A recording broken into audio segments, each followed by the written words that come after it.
Béziers traverse une période délicate au moment de recevoir Soyaux-Angoulême, pas au mieux non plus. Les Bitarois restent sur 3 revers consécutifs, pointent au 8e rang, alors que les Angoumoisins sont en position de relégable, eux qui n'ont toujours pas gagné à l'extérieur cette saison. Et ce sont les Charentais qui réalisent la meilleure entame, récompensée rapidement par une pénalité de Lucas Méret, le meilleur réalisateur du championnat. 3-0 pour les visiteurs après ce premier coup de pied. Il faut attendre la 18e minute pour voir la réaction des Héroltais sur ce même exercice avec Thibaut Suchy à l'œuvre, 3 partout. C'est bel et bien le SA15 qui domine ce début de rencontre, qui porte plus souvent le ballon et qui occupe de manière quasi constante. Erwan Nicolas qui ressort vers son aile, la passe sautée de Méret vers Théo Velten et la différence du jeune ailier français pour s'en aller marquer le premier essai. C'est son premier chez les professionnels et il vient récompenser des intentions. Méret ne transformera pas.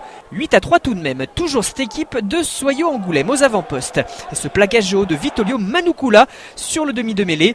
La pénalité est signalée et c'est un carton jaune contre le pilier de la SBH. Béziers est mené, se retrouve à 14 et voit Méret passer 3 points supplémentaires, ce qui porte la marque à 11-3. Bien qu'en infériorité numérique, les Bitarois reprennent des couleurs et portent davantage le ballon dans des zones intéressantes. Julien Blanc anime bien. Thibaut Suchy récupère à l'entrée des 22 mètres et se faufile seul au milieu de la défense. L'ouvreur se joue d'à peu près tout le monde et marque un sublime essai qui relance son équipe dans ce duel. C'est le joueur le plus utilisé au sein de l'effectif et il fait une différence au moment où sa formation en avait le plus besoin. Il transforme par la même occasion et Béziers n'est plus mené que d'un point, 11-10. Mais la SBH est indisciplinée et concède une pénalité pour un talonnage à la main en toute fin de première période. Méret en profite et permet au SA15 de mener 14-10 à la mi-temps. La seconde période repart sur des bases élevées dans le sens où l'on n'a pas vraiment le temps de souffler. Et Capote Fono très actif, le 3e ligne angoumoisin met souvent les siens dans l'avancée et c'est lui qui a relevé le ballon derrière la mêlée permettant à Callum Wilson de marquer un second essai pour Soyaux-Angoulême en force pour s'ouvrir la porte. 21-10. 24-10 même, après une autre pénalité de Méret. Et cette mêlée à la 50e, on disait que Fono était un leader dans le combat. Eh bien c'est encore le Tongien qui se distingue et qui va de son essai, qui met un gros coup sur la tête de ses adversaires. Les Charentais mènent désormais de 21 points, 31-10. Les Héroltais peuvent-ils se relever? En tout cas, ils s'en donnent les moyens et ne baissent pas les bras. La belle passe après contact dans la course de Fernandez. Le pilier fait preuve de qualité de vitesse sur ce débordement, peut redonner vers l'intérieur dans la course de Sabrigmir.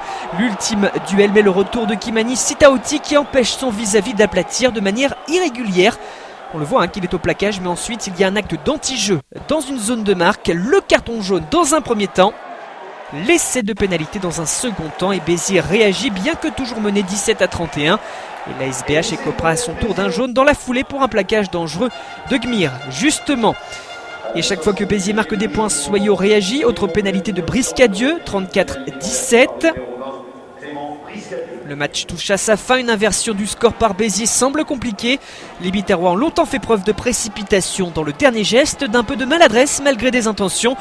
Il y en a toujours à l'image de cette initiative de Lockie Munro qui transmet à Gmir, repris mais qui résiste, donne après contact vers l'intérieur à Jean-Baptiste Perras, Loustalais dans la course pour le 3e essai. Pour l'honneur finalement, car il ne permet pas à Béziers de revenir et qui n'empêche pas une 4e défaite de rang, alors que Soyaux-Angoulême signe sa première victoire hors de ses bases.